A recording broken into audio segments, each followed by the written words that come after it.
साथियों, उम्मीद है नमस्कार, सभी स्वस्थ और मस्त होंगे। आज के वीडियो में जो हम चर्चा करेंगे वो है प्रत्यय के अंतर्गत आने वाले, कृदंत प्रत्यय के अंतर्गत आने वाले 8 मुख्य प्रत्यय, जिसका नाम है आपके तव्यत् प्रत्यय। तव्यत् प्रत्यय का प्रयोग किस प्रकार होता है और ये किस अर्थ में जुड़ता है, ठीक है, इसका क्या शेष रहता है, इसके बारे में आज हम समझेंगे और जानेंगे। सबसे पहले तो आप देखें तव्यत् प्रत्यय, क्योंकि कृदंत प्रत्यय है तो ये धातुओं के अंत में जुड़ने वाला प्रत्यय है, ठीक है। तो सबसे पहला बिंदु लिखा इसके लिए मैंने कि तव्यत् प्रत्यय धातुओं के अंत में, धातुओं के अंत में योग्य एवं चाहिए अर्थ में जुड़ता है। योग्य एवं चाहिए अर्थ में जुड़ता है। किस अर्थ में जुड़ेगा, तो आपका सीधा सा है इसका जवाब कि जो तव्यत् प्रत्यय है वो आपका जब भी धातु के साथ जुड़ेगा तो या तो वो उसकी योग्यता दिखाएगा या उसको चाहिए अर्थ में जुड़ेगा। फिर इस प्रत्यय का जब ये धातु के साथ जुड़ेगा तो क्या शेष रहेगा, तव्य शेष रहता है।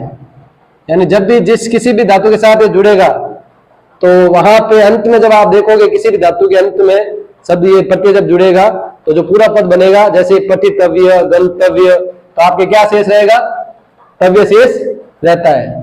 फिर तीसरा जो बिंदु बनेगा, इससे बनने वाले जो शब्द होंगे, इससे बनने वाले शब्दों के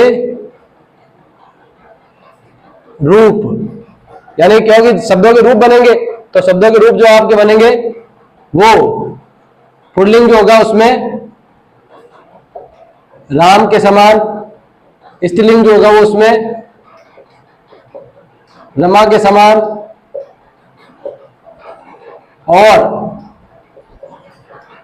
नपुंसक लिंग में आपके इसमें फलम के समान चलेंगे, ठीक है। नपुंसक लिंग में किसके समान चलेंगे, फलम के समान चलते हैं, ठीक है मित्रों। तो तव्यत् प्रत्यय सबसे पहले तो योग्य और चाहिए अर्थ में जुड़ेगा, फिर इसका तव्य आपके शेष रहता है जिस धातु के साथ जुड़ता है, तो फिर इससे बनने वाले जो शब्द होंगे उसके रूप पुल्लिंग में आपके चलेंगे राम के समान, स्त्रीलिंग में आपके हो जाएंगे रमा के समान, और नपुंसक लिंग में आपके इसके रूप चलेंगे फलम के समान, ठीक है। अब इसको उदाहरण से समझते हैं। जैसे पट धातु जो कि एक सहकर्मक धातु है, तो पट के साथ जोड़ा मैंने तव्यत् प्रत्यय, क्योंकि सहकर्मक है तो इसमें बीच में ईट का आगम होगा, तो ईट का आगम होगा तो इसमें जो पद बनेगा पुल्लिंग का तो वो बन जाएगा, क्योंकि राम के समान हो रहा है तो राम होता है अकारांत, पुल्लिंग में पठितव्य, राम होता है अकारांत, रामः, उसी तरह पठितव्य, ये आपको हो गया किसमें, पुल्लिंग में। फिर इसका जो स्त्रीलिंग का रूप बनेगा वो मैंने बताया रमा के समान, तो हो जाएगा स्त्रीलिंग में पठितव्या, और नपुंसक लिंग में मैंने आपके लिए इसमें लिखा है फलम के समान, तो हो जाएगा आपके पठितव्यम, ठीक है मित्रों। उसी तरह देखो गम धातु के साथ तव्यत् प्रत्यय जुड़ करके पद बना आपके गंतव्य, ठीक है, पहुंचने योग्य या जिस स्थान पे हमको जाना चाहिए वहां पे। फिर स्त्रीलिंग हो जाएगा ये गंतव्या, और नपुंसक लिंग हो जाएगा ये गंतव्यम, ठीक है। उसी तरह क्री धातु के साथ तव्यत् जुड़ा और पद बना आपके कर्तव्य, कर्तव्या, और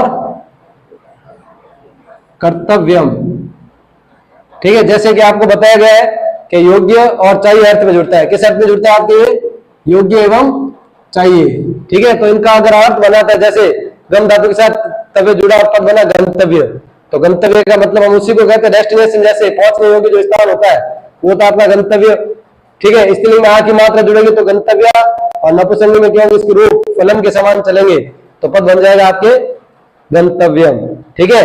उसी तरह क्रिया धातु तवेत प्रत्यय से जुड़ा आपके कर्तव्य, स्त्रीलिंग में हो गया कर्तव्या और नपुंसकलिंग में कर्तव्यम। ठीक है, और कर्तव्य का अर्थ होता है जो काम हमको करने योग्य है या जिन काम को हमको करना चाहिए वो हमारे हो गया कर्तव्य। तो मित्रों तवेत प्रत्यय किदंत के अंतर्गत आने वाला जो मैं आपको पढ़ा रहा हूं वहां का मुख्य प्रत्यय है। ठीक है, जो धातुगंत में जुड़ता है। तो पहला बिंदु हो गया इसका तवेत प्रत्यय धातुगंत में योग्य और चाहिए अर्थ में जुड़ता है। फिर इस प्रत्यय का जब ये जुड़ता है धातु के अंत में तो इसका क्या शेष रहता है, तब ये शेष रहता है। फिर इससे बनने वाले जो शब्दों के रूप होंगे उसके रूप पुल्लिंग हो जाएंगे आपके राम के समान, स्त्रीलिंग में रमा के समान और नपुंसकलिंग में आपके स्वरूप चलेंगे फलम के समान। ठीक है, उदाहरण स्वरूप हमने पट के साथ तवे जोड़ा क्योंकि सकर्मक धातु तो बीच में ईट का आगम हुआ इसलिए पद बना पठितव्य, स्त्रीलिंग में हो गया पठितव्या, नपुंसकलिंग में पठितव्यम। फिर गम धातु के साथ तवे जुड़ा, ठीक है, तो पद बन गया आपके पुल्लिंग में गंतव्य, स्त्रीलिंग में गंतव्या, नपुंसकलिंग में गंतव्यम। उसी तरह क्रिया धातु के साथ तवेत प्रत्यय जुड़ करके पुल्लिंग में पद बन गया आपके कर्तव्य, स्त्रीलिंग में कर्तव्या और नपुंसकलिंग में कर्तव्यम। ठीक है, तो ये हो गया आपके तवेत प्रत्यय। ठीक है, तो तवेत प्रत्यय से संबंधित हमारा वीडियो पूरा हुआ। ठीक है, नेक्स्ट वीडियो के लिए चैनल को लाइक और सब्सक्राइब करें। तब तक के लिए धन्यवाद।